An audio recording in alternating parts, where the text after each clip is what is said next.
discussing all things Ordinals, Bitcoin, and more. Let's get back to the Orange Cubicle. All right, guys, we're here at the Orange Cubicle.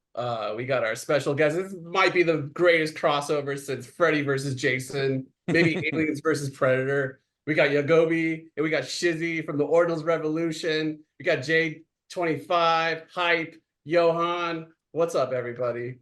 Cheers. Yo, Oh, man. What's up? Thanks for having us on, guys. Yeah, man. What's going on? You guys have had a crazy week. Yeah, it's Yeah, been man. absolutely crazy for sure. Definitely.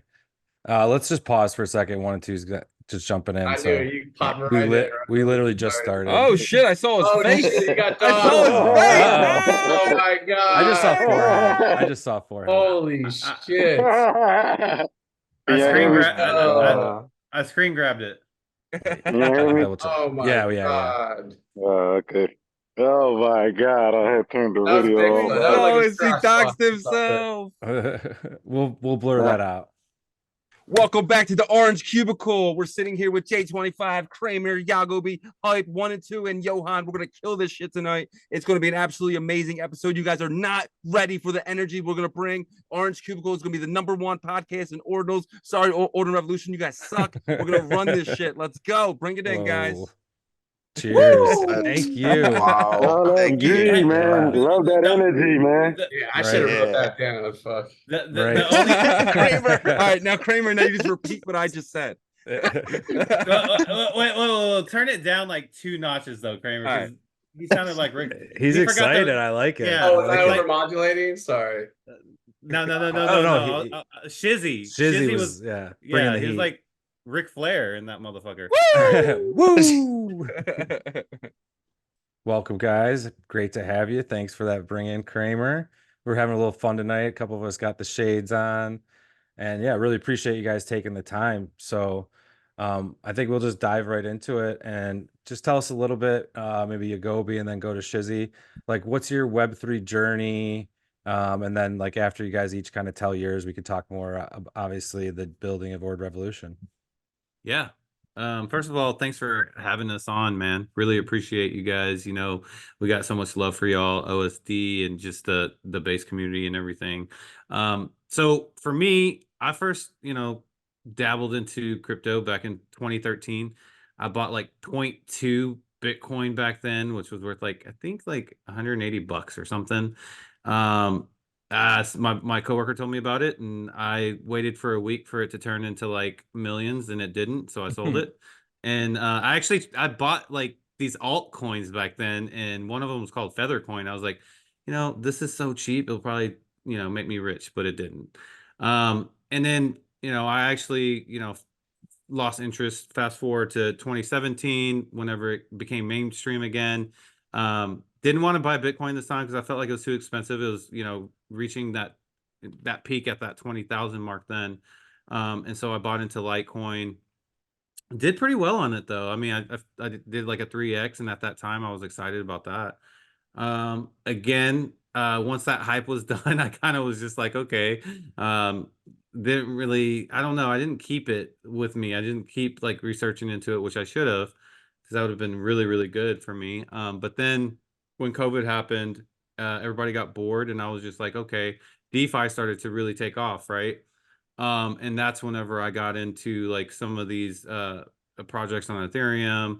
I bought into SHIB, but it was a little bit later. I got into some of these other ones that were like rugs, slow rugs, and stuff like that. And then you fast forward to a little bit more, and then I got into Kronos, the Kronos chain. It was crypto.com chain. I got in actually a little bit early on that and did pretty well, but then pretty much all the liquidity got sucked off that chain once Terra Luna and all that stuff happened. So it was just such an emotional roller coaster. And then, that was really hard times in the bear market. And then like me and Shizzy met randomly, dude, on Twitter. I was just commenting on a post that like we weren't even following each other or anything. He had commented on some post. I replied to his comment, my opinion, and then he's like, "Hey, you want to jump on this podcast?" Which has like 7 subs or something. I was like, oh man, do I want to do this? Wait, you Right? never met him before, and then you just all of a sudden get Yeah, invited to a dude. It was like podcast? it was like serendipity, dude, man. Now, so like I was just he asked me because I guess he was like, okay, that was a pretty, you know, interesting reply that he had, and he just DM'd me. He was like, you want to come on the show? And I almost didn't, and then I waited like 3 days, and I was like, yeah, I'll come on. And I went on, and that's pretty much where everything started, man. And it was really, I could tell like the energy was good. We played well off each other, and then that fast forward to like Ordinals, we decided to kind of pivot going into Ordinals, and that was like the best decision I think we both made. So that's Yeah. pretty much my Web3 journey in a nutshell. Cool. Yeah, Shizzy, you want to go backtrack a little bit and then tell your side of the story? Yeah, so I come off. I'm going a little further back than Yagobi did. Like I'm a kid from Kensington, a very poor area in Philadelphia. If you look up Kensington on YouTube, you see a bunch of zombie town. It's pretty nuts. But yeah, I grew up down there, walking over homeless people to get onto the L and stuff like that. And then got into like CNC machining. And while I'm a CNC machinist, I've been one for like 11 years. I'm actually transitioning out of that now. And uh as a CNC machinist, you listen to a lot of YouTube, right? You have your earpiece in your ear. You can kind of just like just zone out and just kind of just wait for your machines to finish and just kind of listen to stuff. So I really started digging into like books and stuff, and I read Rich Dad Poor Dad. Learned a lot of different things. At the time, I was kind of like, I had I had kids, a mortgage, a house, paycheck to paycheck, just miserable, right? And then I read that book and I started to understand money. I started to understand, okay, I kind of get like the rich man of thinking now. And then so I started playing with stocks a little bit. Fast forward a little bit, August 8th, 2020, Anthony Pompliano goes on the Rich Dad Poor Dad podcast. For the first time I heard the word Bitcoin. It changed my life. I never looked back. Took all my stocks, send that to my bank account and put that in Coinbase. Bought my first Bitcoin at $8,000. So that was around August, about August, yeah, August 2020. And then, I became a Bitcoin maxi then. I was listening to, Max Kaiser, Pompliano, the Bitcoin podcast with Peter McCormick, full Bitcoin maxi. Realized that my one Bitcoin that I got was now like 40K, which was awesome because it was 8K when I originally started. And then I started to dabble a little bit with other stuff, started playing with Ethereum, and Ethereum started jumping. And then I started listening to this guy on YouTube, and he was talking about Phantom. So I was like, all right, this is early, whatever. So I kind of started dabbling more into Phantom, and then I made, I turned that one Bitcoin into like three, right? It was insane. I was just putting my money on Beethoven and Spooky Swap and Spirit Swap and everything, dude. It was absolutely insane. And then similar to Yagobi's story, Terra Luna happened and everything got sucked out and lost everything I gained to a good point. And then I started messing around with other things. And one thing that I really liked was YouTube. And I'm watching YouTube, and this is the bear market now, and I'm just just you can't really invest at this point. You're just kind of holding. And so basically I'm watching YouTube and I realized I know more than these guys. Like I'm like, I know more than everyone here because I've listened to countless podcasts, countless books, everything. I feel like at that point I knew more than BitBoy, I knew more than everybody. So I was like, why don't I just start a YouTube channel? So I started a YouTube channel. It was January 8th.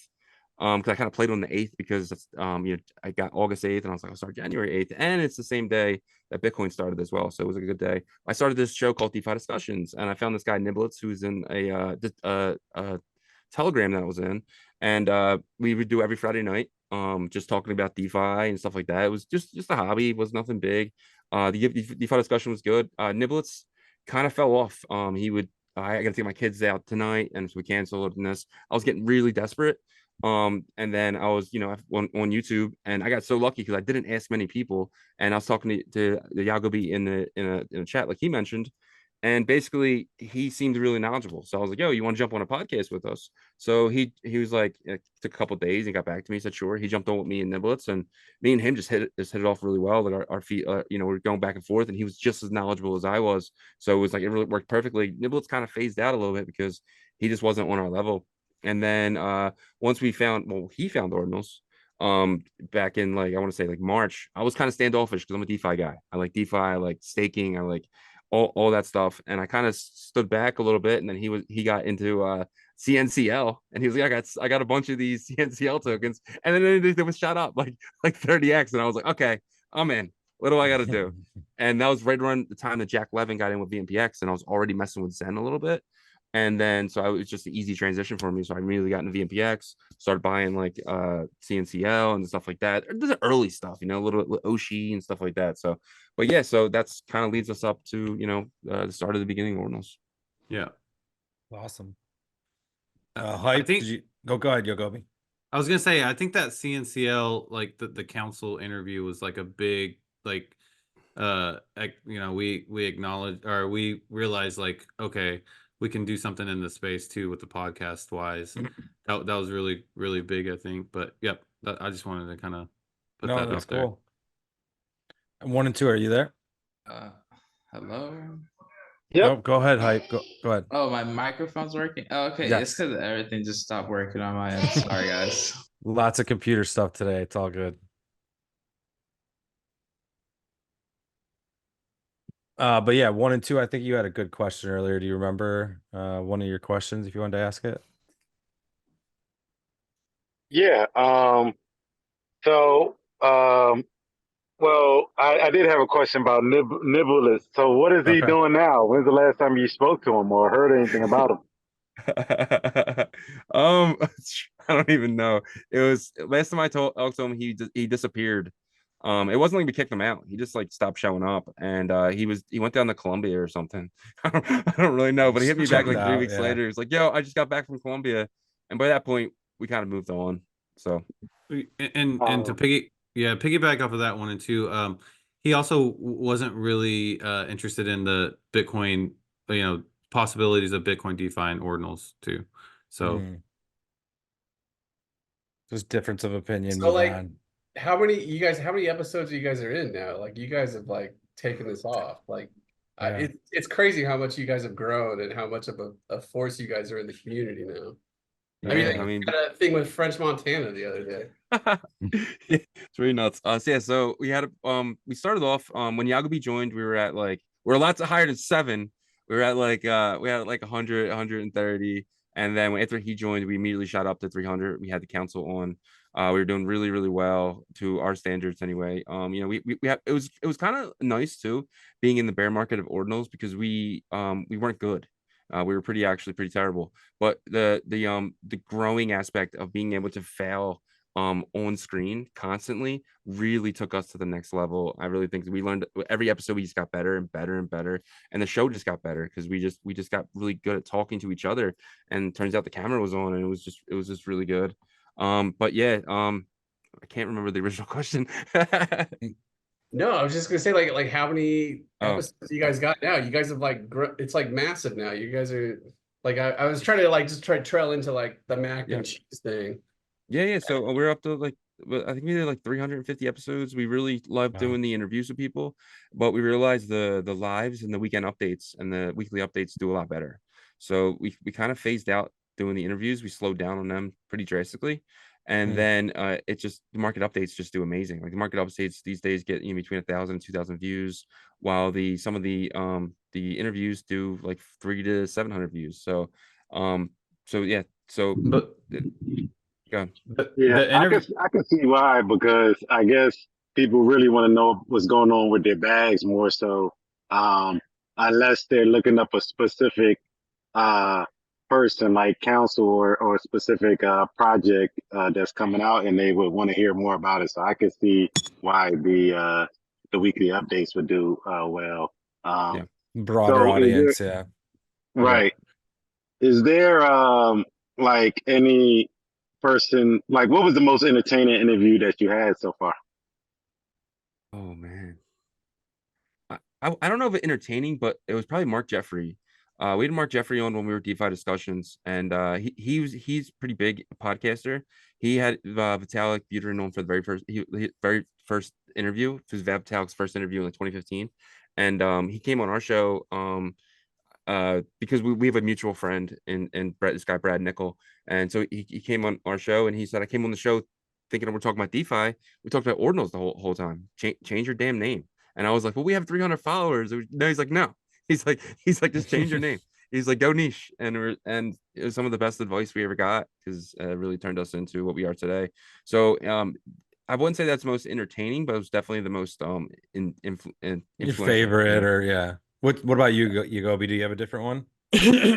I think the most like pivotal one, because like entertaining wise, we could have picked, entertaining in a bad way or a good way, because like Right. Whatever. Any reason.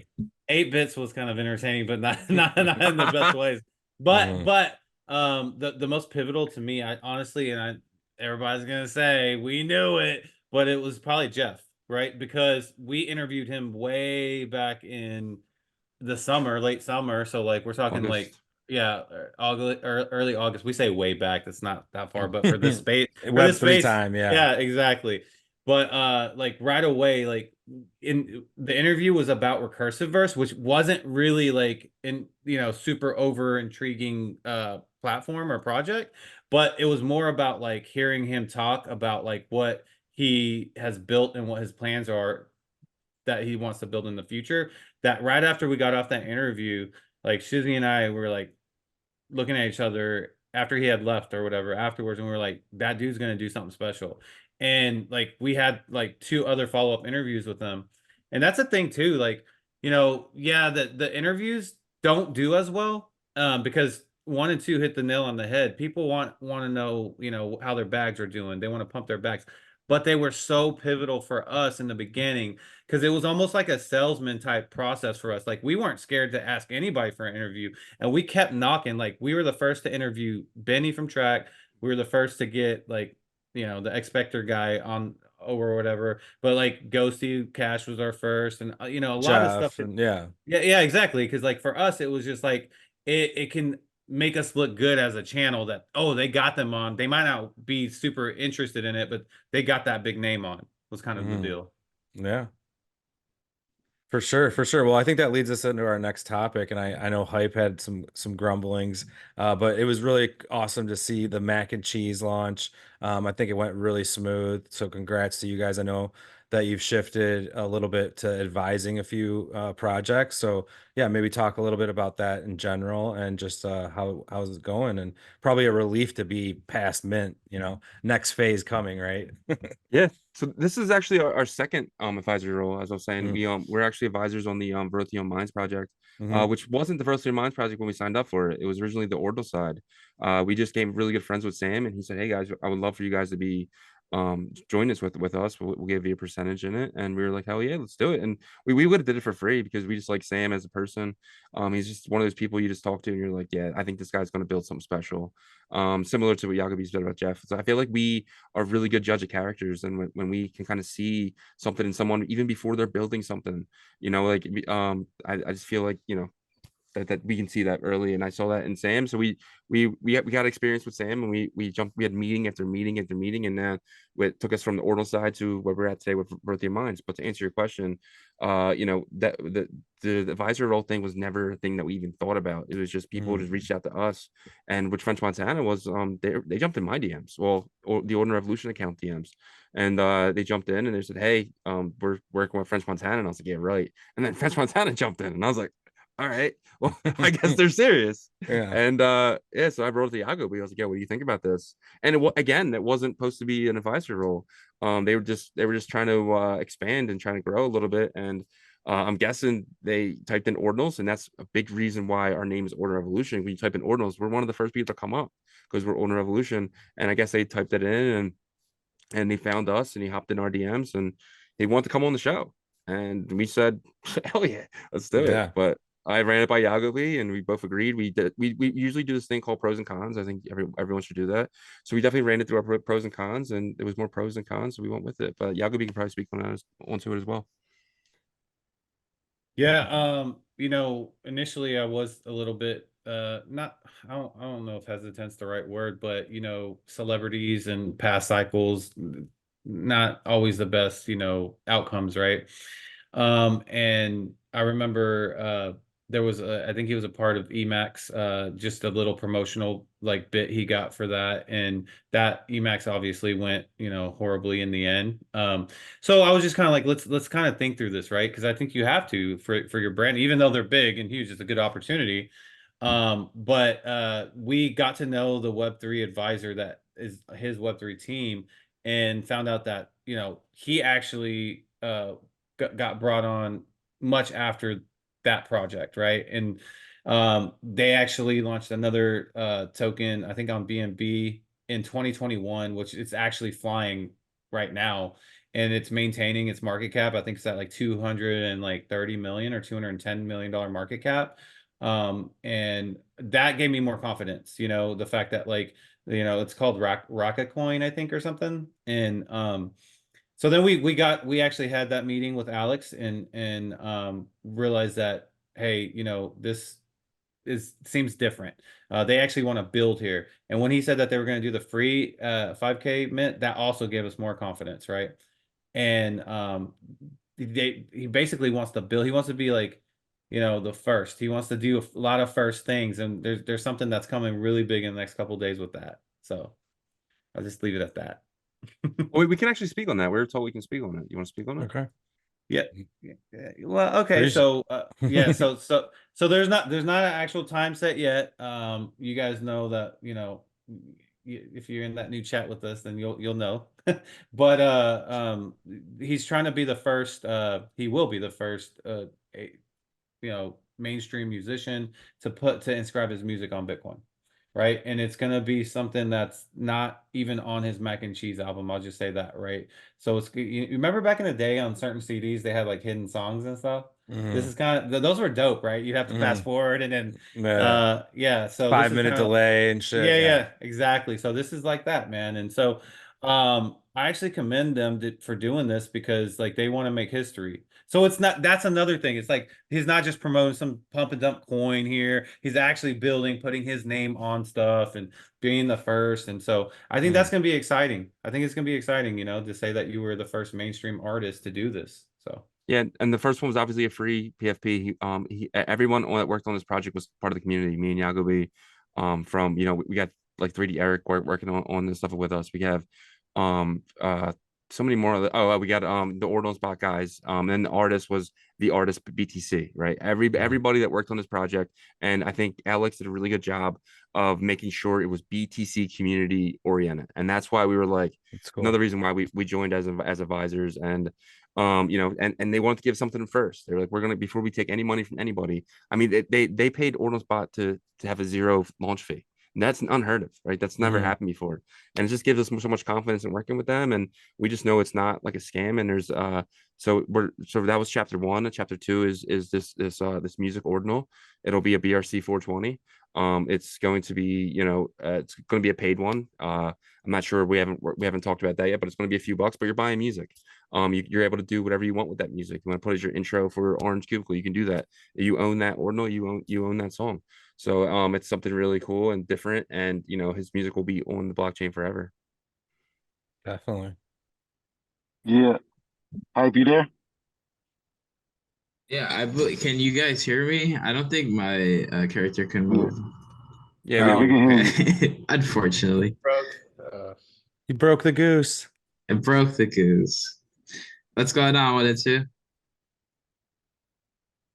Not much. Just came in from a 5-mile walk. I see your eyes blinking, but no mouth Yeah, I movement. can't move. Yeah, mouth doesn't move. It's broken. Technical difficulties. But yeah, the mac and cheese drop was it went pretty well. You know, I was expecting, you know, probably like chaos, but it went pretty smooth. I don't think we made it to public, right? Yeah. So I'll explain what happened with that. So there was 30 left, and we were going to open up the public, but it would have been a lot of refunds. So we decided to just bank the 30, and we're going to give them out to, we haven't decided yet, but there's going to be either a lucky community or lucky communities that receive them. Cool. Oh, nice. yeah, Why don't y'all like strategically drop it and have like Twitter engagement for people to get it, and then like tell them to drop their address, and then have them retweet like thank you or whatever from team or whatever, confirming that they got it. The problem with that is Twitter's really cracking down on that type of stuff. and we don't want to get anyone's account kind of messed up. So we were just talking about just kind of just dropping them to communities just to avoid that Just feeling like that giveaways in general, yeah, anything they're like really that. cracking down on Mm. engagement farming. Okay, good to Gotcha. know. I think that like you know whenever projects are getting prepped for their launches, a lot of times you guys all know this, they over allocate by a decent amount just because they want to make sure that you know that that whitelist is you know minted out, right?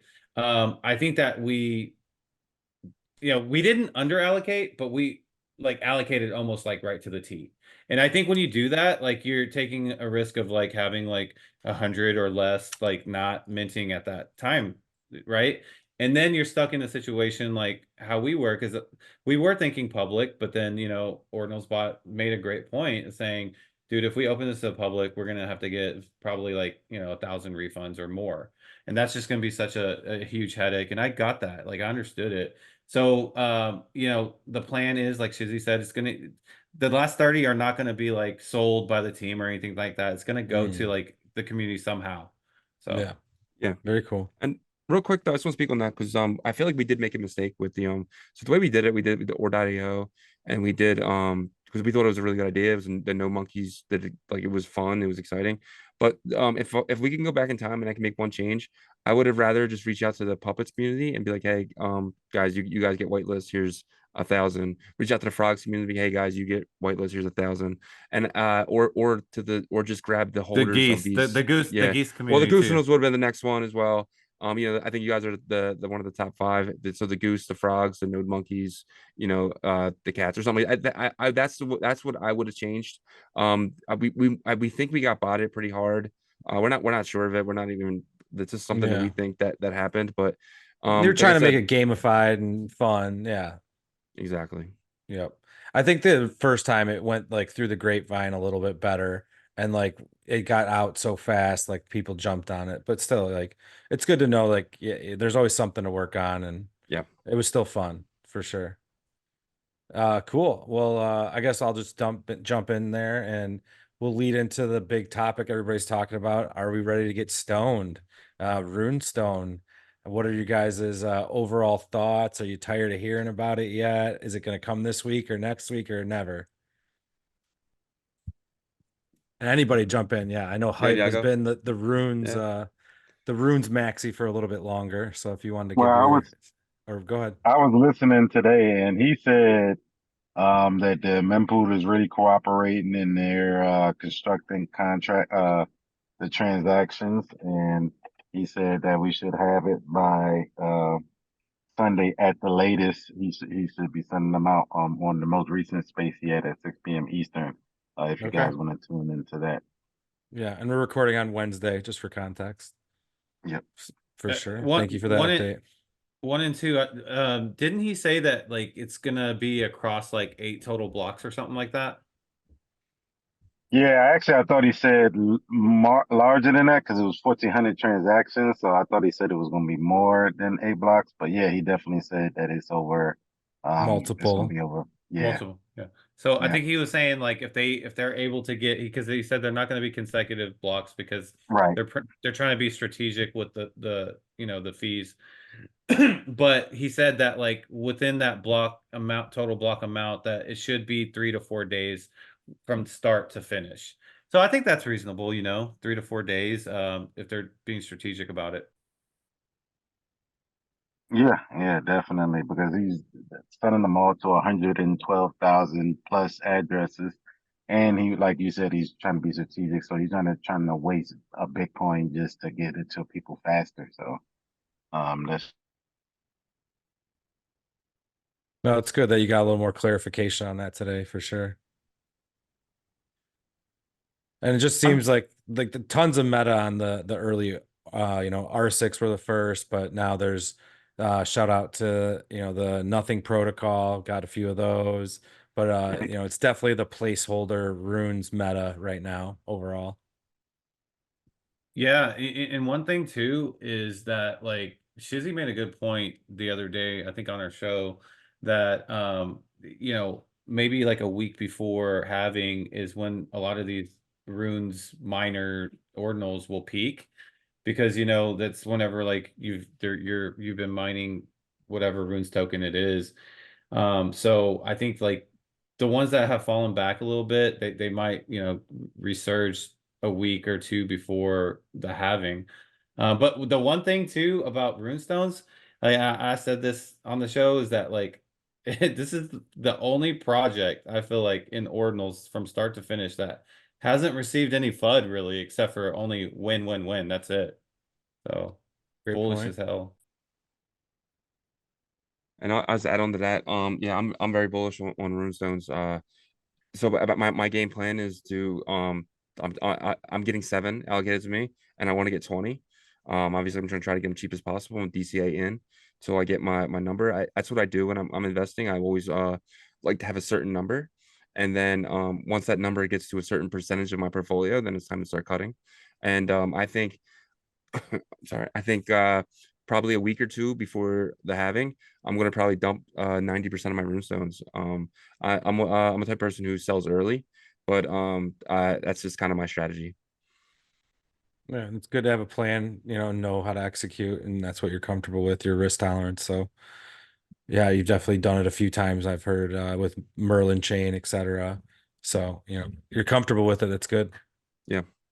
What do you think they're gonna come on the market as market cap wise?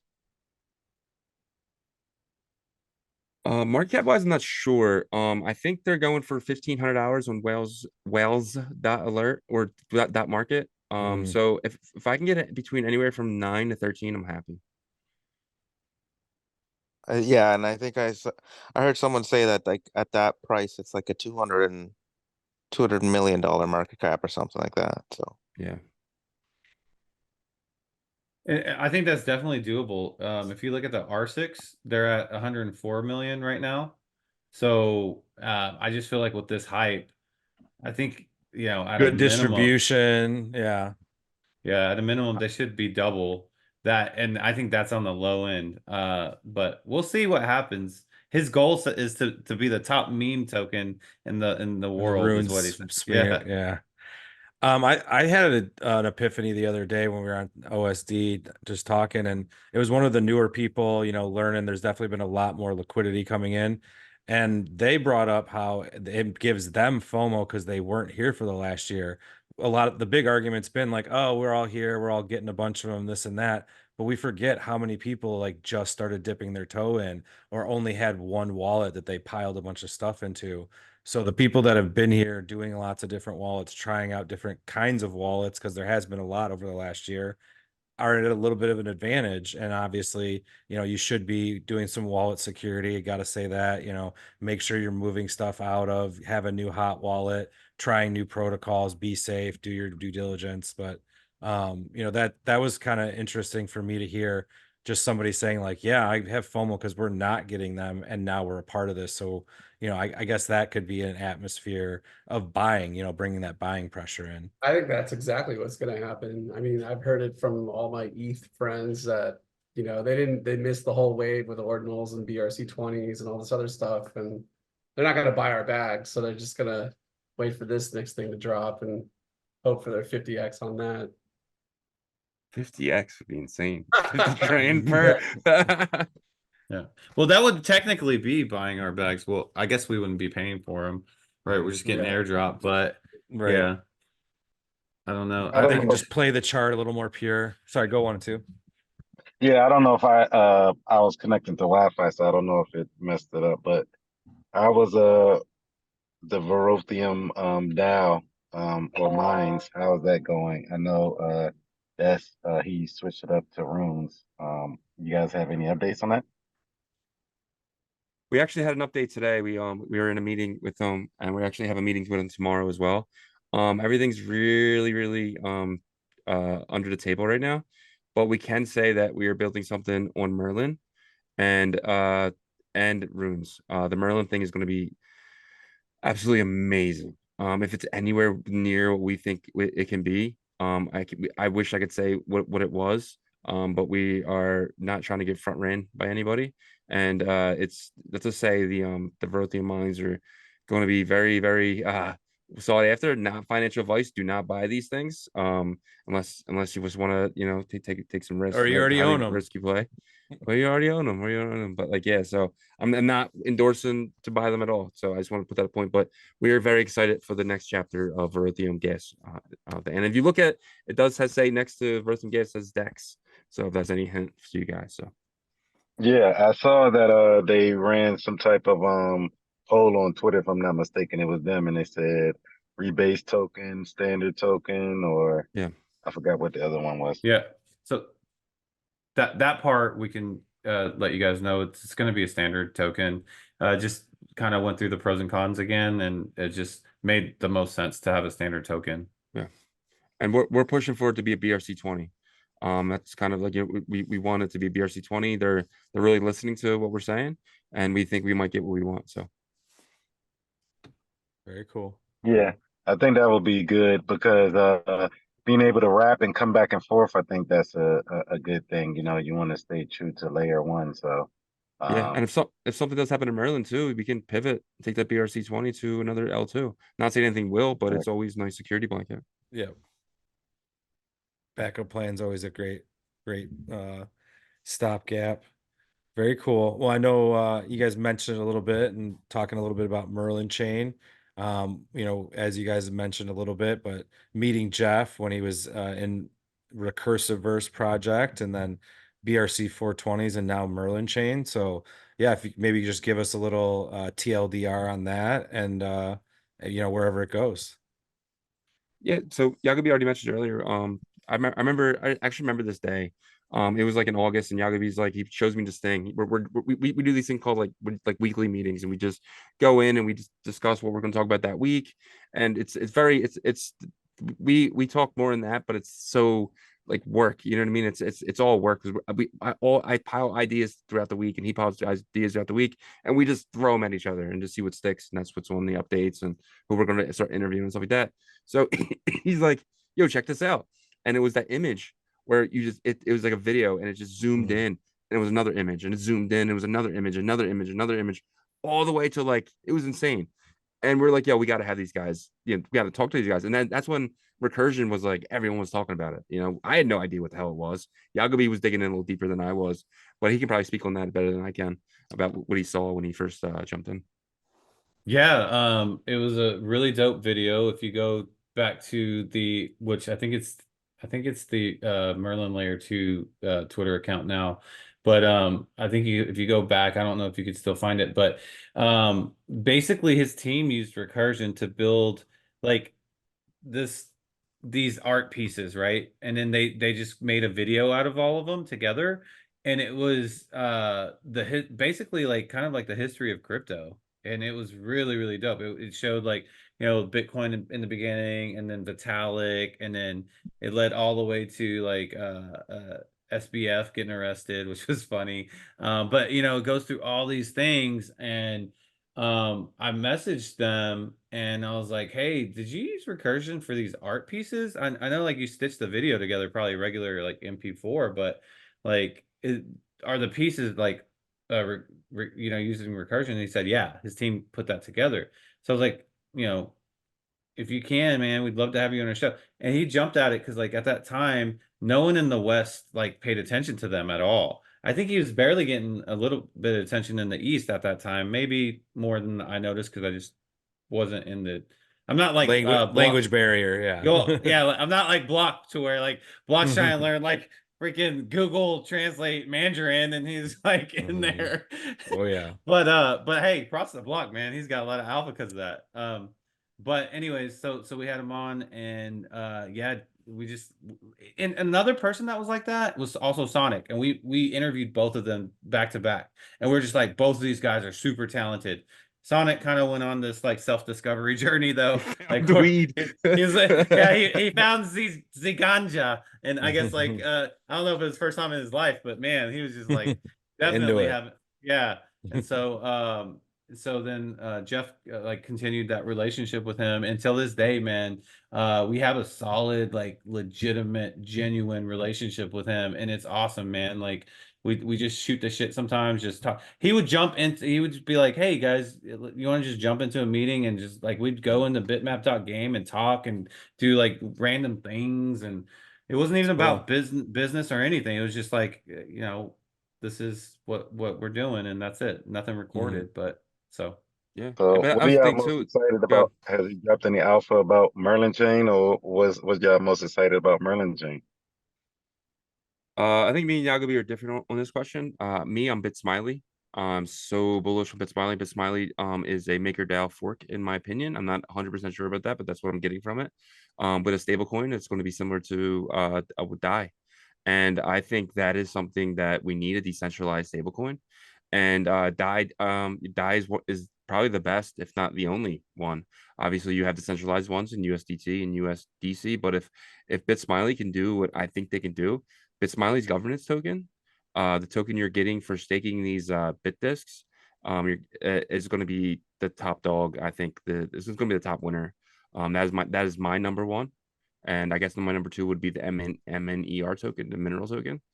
And then so top there, but but that's just my top two. Very cool. Yeah. And And then then Gobi. yeah, so I would say like all the partnership BRC 420 assets that ended up bridging over, and they're building dApps on there. So that's Mineral, that's bitmap.war.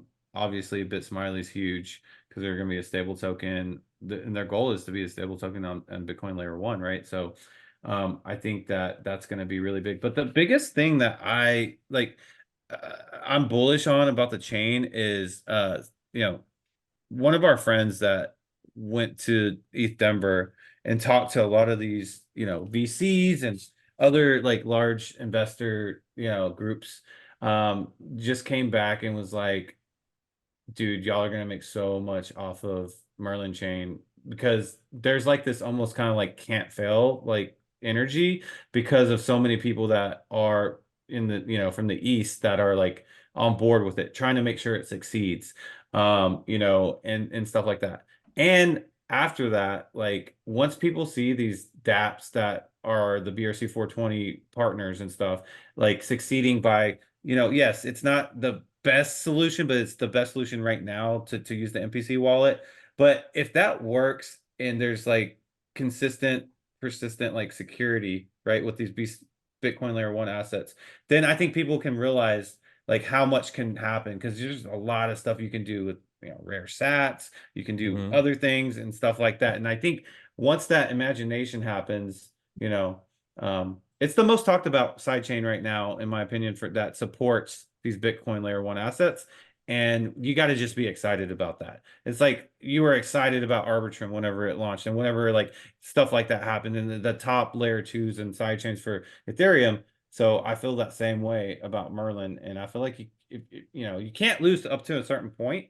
And we all know what happens in bear markets, right? Well, all the liquidity ends up going back to layer 1, and then even that kind of goes down. But look, we probably have like another 12 months at least of bull market. So yeah. Yeah. Go ahead, 1 2. I think basically what you're saying is like we're getting in that grassroots. So it's kind of like when we were minting BRC20 tokens, like even when they pulled back, as long as they were still liquid, we were still in the green, right? So versus people coming in buying secondary and buying our bags. So we get a chance to passively get the Merlin token. We're getting airdrops from holding our bitmaps. I remember talking to Shizzy, and he was saying he was going to immediately convert them into wrap maps. Obviously, wrap maps isn't out yet, but being able to passively get a token and airdrops, I think, is definitely the play because then we're still able to keep the underlying asset, and we can always sell that later on and convert that. But our wrap maps are going to get airdrops and things like that. We'll have to see, right? So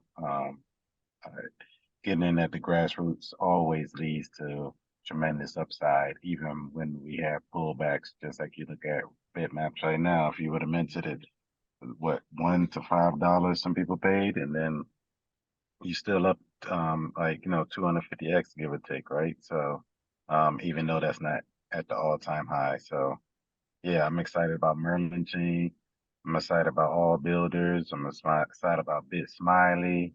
Um, and yeah, I'm excited about all the DeFi protocols coming. They said that he has over 100 apps, just ready to launch. And if you guys were around DeFi summer on Ethereum, like almost every project he chose, it just kept going up. And I like how he's building a lot of different alliances. Um, I see new ones like almost every week, and those alliances are needed because then it brings over other communities. And then if he can bring them over um, into Voya and then bring them into layer one, then we're bringing them back into Ordinals. Like, do you guys think it's fair to say it's Ordinals if we're on a side chain or whatever? What are you guys' thoughts on that? So it depends what you're trading. If you're trading Hoo, you're not trading Ordinals. If you're trading Voya or you're trading BRC20s or you're trading BRC 420 assets, then you're trading Ordinals. I just think that, if you go to the store and you're sitting there and you're buying fruit, you're buying fruit. But if you're buying milk, you're buying milk. You know what I mean? So if you're buying Hoo, you're not buying an asset that is on layer one. You're buying an asset that will never exist on layer one. So to your point there, if you go on there and you're playing with BRC 20s or layer one assets, then yeah, you're doing the same exact thing you're doing on L1, just a lot cheaper and a lot faster. Yeah, I think yeah. Go ahead. I was gonna say, I think from a technical, if you get down to the nitty gritty, obviously like a technical perception would be that, you're obviously messing with like ERC20s and ERC 721s, but they're representing the, ordinal assets or the BTC layer one assets if they have the one-to-one, right? And I think that like there was a lot of FUD that came out because there was so much that was staked on the seal. And like when people see like $3 billion worth of BTC layer one assets staked on the seal, and they're another competing side chain, then of course they're gonna feel threatened, right? And I think that's what happened. Yes, is it EVM like the core technology with the, yes, it is. But at the same time, like if you look at the support, it's all like 90% of the support is to help these Bitcoin layer one asset enjoyers be able to make their assets more flexible. And to me, that is a Bitcoin supported sidechain, in my opinion. I don't know. You could get technical with it and get down to the nitty gritty and say it's an EVM, but at the same time, that is their focus. All their partnerships are with these Bitcoin related companies, BitSmiley, all these partnerships. So I just think people were reaching really, really hard to kind of FUD it. And I get it. If you're a stacks enjoyer or another, sidechain or layer two, then I would feel threatened too at this point with that much liquidity that's waiting to be A lot of poured in. attention. Well, Yeah. I'm curious to what you think, J25, because you are definitely, tech. You like the tech side, so Yeah, I mean, it's a good question. Like, like you said, if you want to get nitty gritty about it. But I think that's one big thing that we can look at too is if you want to use BRC20s on L1, people are talking about like, oh, you have to do transfer inscription. It's herky jerky, not as ideal. But on L2, it's not. So, if we want to get to a place where you can have Bitcoin DeFi on L1, well, for the time being, it would probably be a good idea to PSYOP all the EVM users, use Bitcoin as the fee structure, have smart contracts doing the exact same thing they've been doing forever. And then, hey, now you own these L1 assets. And if you choose to self-secure, because how many people are doing it through MEXC, Coinbase, not doing their own keys? If you even get a small percentage of those in a place that's that close to Bitcoin, that's one thing that I always like to point out because we're so close to Ordinals and Bitcoin. We see all these assets moving away from Bitcoin. But when you're on Ethereum and things are moving to Arbitrum and Blast, etc., they're moving farther and farther out into the ocean. This I see as a bridge for EVM users to be at least closer to Bitcoin and then have more options. And they're definitely better than using centralized exchanges and things like that, because at least you're teaching them self-custody.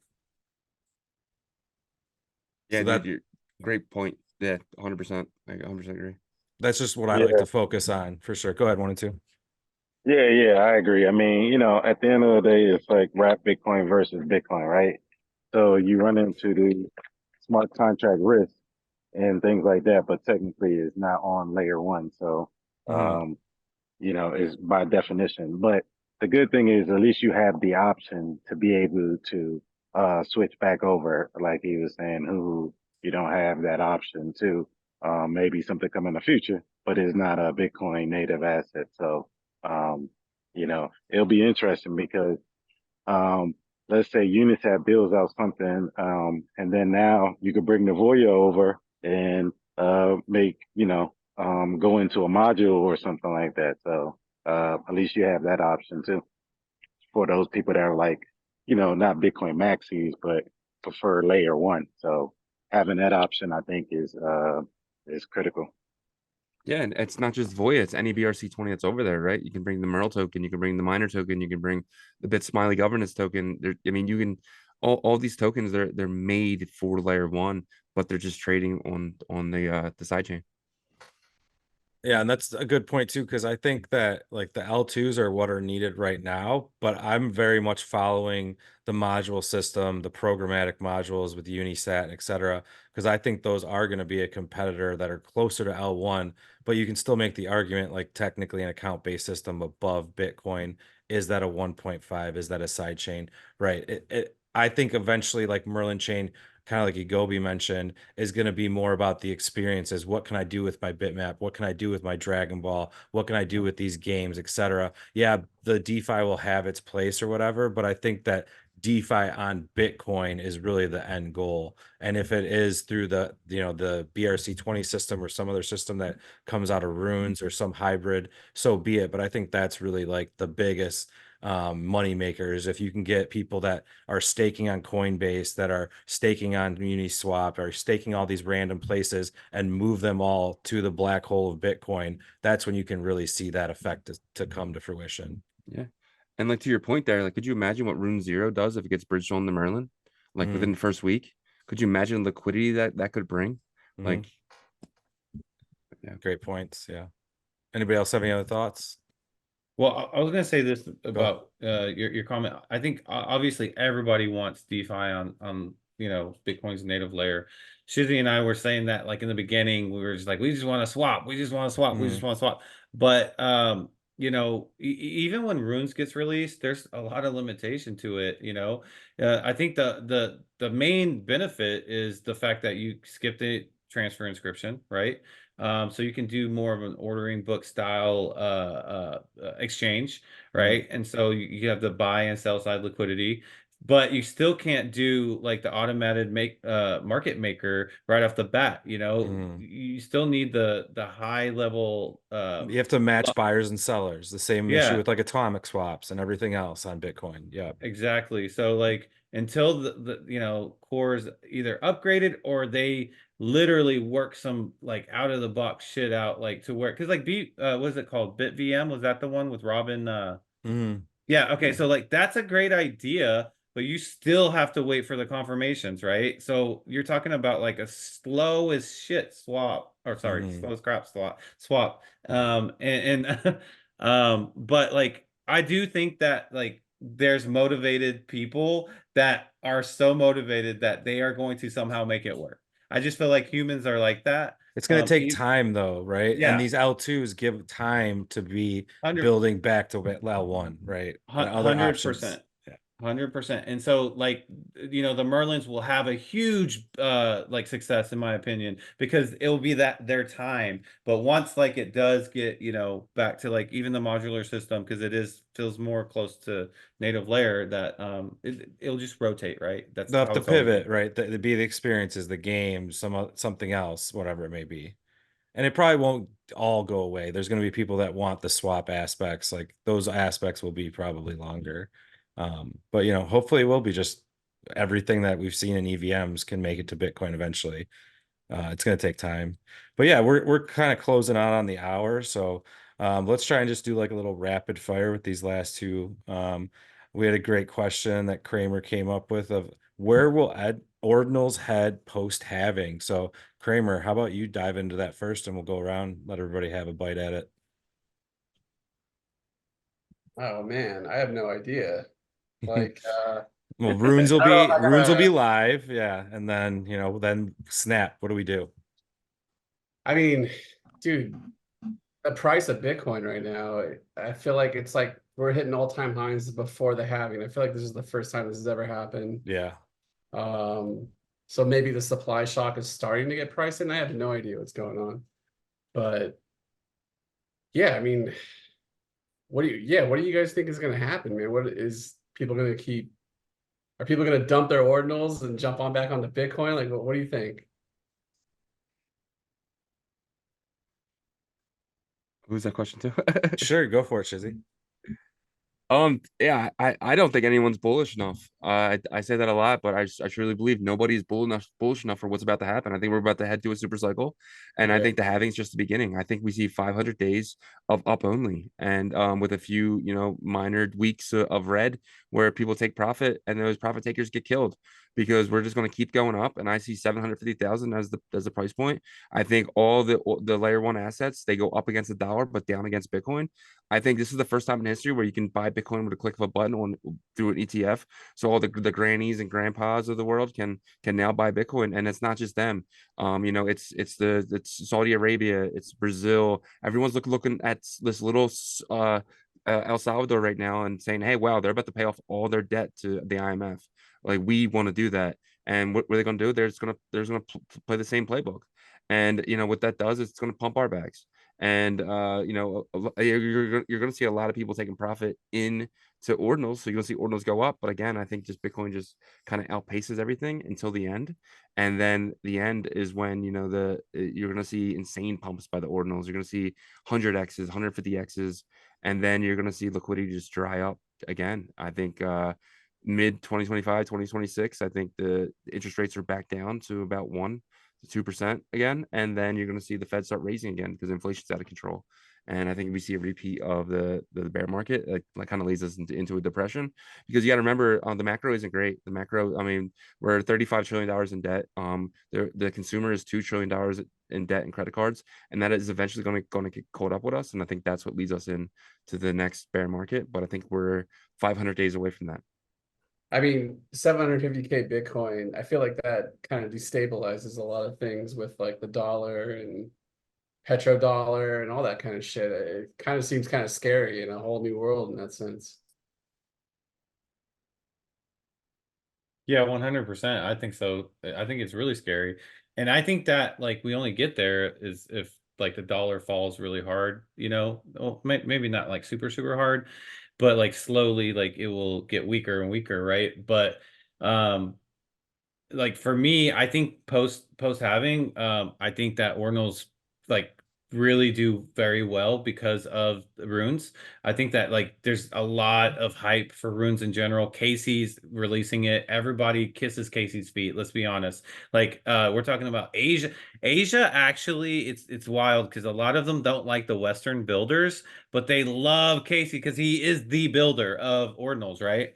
And so when we talk to them about like I remember whenever he announced the runes with his blog post, I asked a couple of them, I'm like, are y'all like pissed off? Cause like now BRC20 is like something they're like, no, we love Casey. I was just like, okay. So all those billions of dollars invested in BRC20, and they're like, well, whatever he says. And I'm just kind of like, not for my bags though. Anyways, but yeah, I do think that Ordinals does very, very well post having because of that, right? The BRC20 market is going to have to actually, this is why I feel like Merlin and these other layer twos and side chains need to get going now because they need the BRC20 Ethereum and Solana guys to come over to those chains and start going crazy and degenning on those BRC20s to keep those, energy there because everything on layer one is going to be fungible wise, is going to be runes.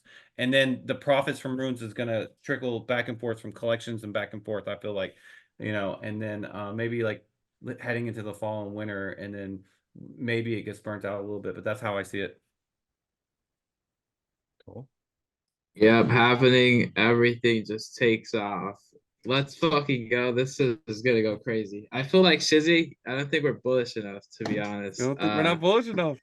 I don't think we're bullish. I think like people don't realize like rune stones like the runes dropping and like Casey actually being more active. I think he's gonna be more active on the scene, which causes this kind of to explode a bit more. Like as what two yesterday or 2 days ago, I don't know if it was today. To be honest, it was the child to inscription 0, and now things get interesting. Now it's like okay, Casey now he wants to come out and play. So I think there's gonna be hype like all over this, and yeah, I don't know. It's like an interesting thing to like play out in your head, but I don't know. I feel like it's coming. I don't know what's going on. It's like everything's kind of just silent right now. Like the mid pool's at so savvy, but we still haven't gotten stoned. It's a weird timing to be in right now. It's just because Yes. it's really quiet. It's so quiet.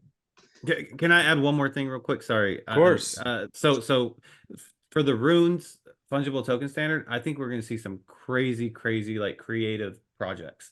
Like using rare sats and all types of stuff. Because like I think Casey really wants that. He's like casino. That's DGen casino. That's fine. You guys want that, but he wants to make the best DGen casino. So I just want to put that in there. Yeah, that's gonna be fire, to be honest. Like seeing everybody like come out with and the thing is like runes is built into the orb protocol. Like this is like built in, so it's just gonna keep improving as like people want. As like Casey discovers like, oh, we need this. Let me add it to ordinals and let me add it to runes. So it's gonna be like a back and forth where it's like you learn from here and you put it over there, and it's just gonna be like this dynamic duo that kind of comes along from this. I could see a lot of potential for what's to come. And like what we see right now with atomicals, like you have atomicals where you could only mint a collection with that atomical. I think that's going to be the same with runes. You have like this rune, you could only mint this collection with runes, and that collection's in ordinals. Or like it could even go back and forth with like the 404, where it's like you're burning, or I don't know how that would work, but it's like you have like this burn asset that's like on a rune and it's now on ordinals. But yeah, that's gonna be like all interesting, like just the mechanics. So I think people are just not ready. And I kind of also wanted to touch on well, I kind of hopped in here late, but I want to touch on like my thesis of like mac and cheese, where it's like, okay, I figured it out. Runes. That was like the main thing when like French Montana was coming out, it was like the rune stuff.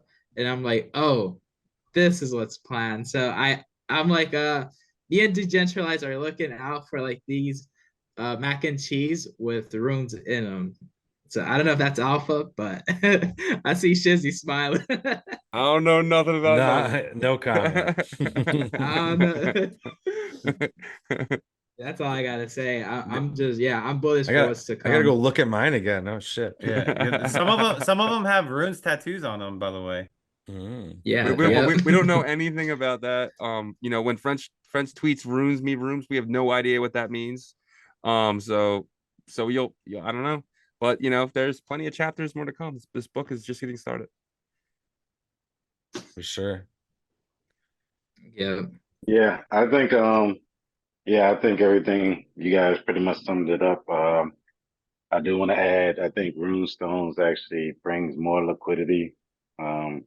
Where you know, it's interesting how to see if since there's a market and they're priced and sold, is it getting visibility over there? So will it bring some soul Great people point. that aren't used to, already heavy in ordinals or somewhat they had some, and does it bring more people over in that regards? So that will bring more liquidity over. So it'll be interesting to see further boost our bags, So uh, we had to see once it comes out.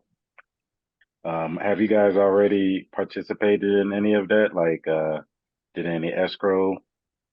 Or you guys are pretty much just waiting to get stoned and not betting on it?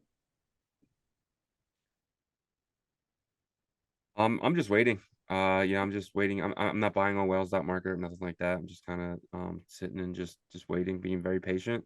I got like a good amount of Bitcoin waiting to get my 13 that I'm trying to get. Why don't you make it 21, man? For in homage of Bitcoin, man. You say you're gonna get 20. Why don't you get 21? I should maybe I'll go 21. Maybe I'll go 21. But it's just I like even numbers. I'm weird. Everybody's got their thing, yeah. For sure. Did anybody have anything else? Sorry. No, I think Yeah. all right, Johan, go for it. Go for it. Oh, Kramer, you go ahead first, man. I feel like Johan hasn't talked at all. I gotta hear your voice, buddy. You got a smooth voice, bro. Radio DJ, like. Yeah, no, I'll say I'm very excited about Runes. A lot of what you guys have said, like bringing in the people who thought they missed out on something to just other Vikings, whoever else wants to fuck around with Runes and stuff. I do feel like between Runes and BRC20, there's enough sort of like innovation and use case there for a healthy ecosystem to be built out on Bitcoin, like from a casino degen point of view, but also to a utility point of view too. So there's like a lot's coming. Most definitely. Kramer, you had something? No, I mean, I think that just kind of ties it up into our top 10 signals that we are in a bull market, guys. Ooh. You guys ready for this? Yeah, drum roll, please. Yeah, drum roll. Number 10, that blockchain that you forgot about 4 years ago is back on your timeline. Yeah, that's a sign. Number 9, random family members call you and ask you if they should buy Safe Moon. Damn, I had like 3 calls like that the other day.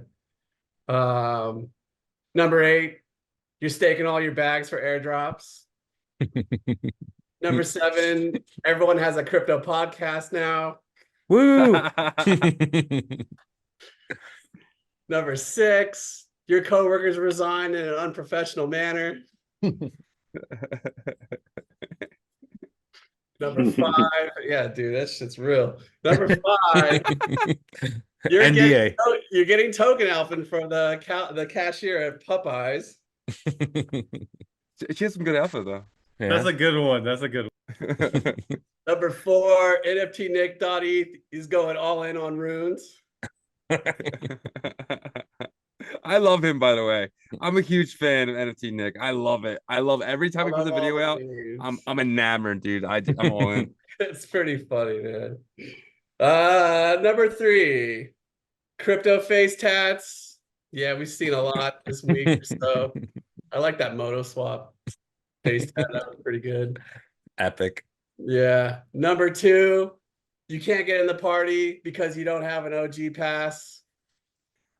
Hell yeah. And the number 1 top 10 signal that we're in a bull market, rapper Ordinals collections. No. That's a good one. What? Good job, Kramer. Good There it job. is. Good job, Kramer. Yeah, that was fun. Thank you, Kramer, as always. Yeah, man. So yeah, thanks everybody, as always, definitely. So just to round out our show today, what's Shizzy and then Yagobi, what's your just general advice for us at the Orange Cubicle? You guys have been doing this a lot longer. We've been fans of yours, so definitely what you guys have been doing, it inspired us to do some of the stuff we did in Spaces, and then create this video extension. So please, anything you want to partake. Yeah, my number one advice for you guys and for anyone really starting podcast is be consistent. Don't give up.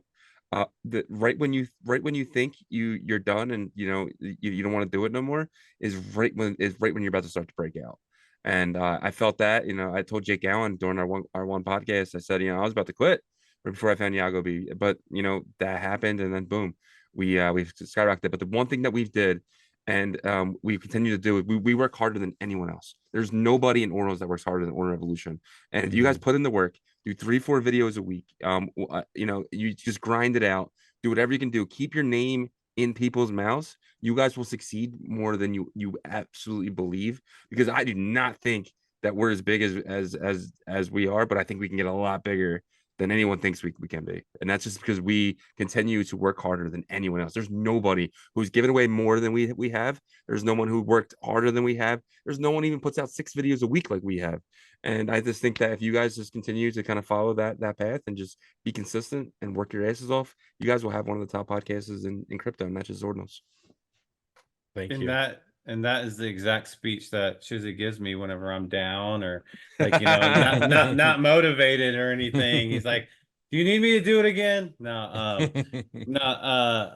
but yeah, he hit on a lot of the stuff that I was gonna say. You know, consistency I think is like obviously key, no matter like if you feel like, you know, you don't have many watchers or not. And I think also like just think always have this in the back of your mind, like nothing is out of reach, meaning like no one is out of reach in terms of getting on your show or, you know, level that you guys can reach, because that was like I think something that was embedded in both of our minds, and that's why we kept knocking on doors. Some people never answered. That it was weird, like some of the bigger people actually did answer and we was like, wow, and then some of the smaller people were like, nah.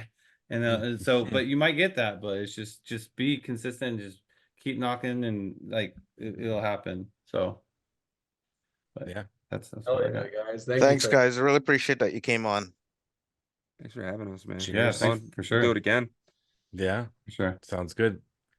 And we are out.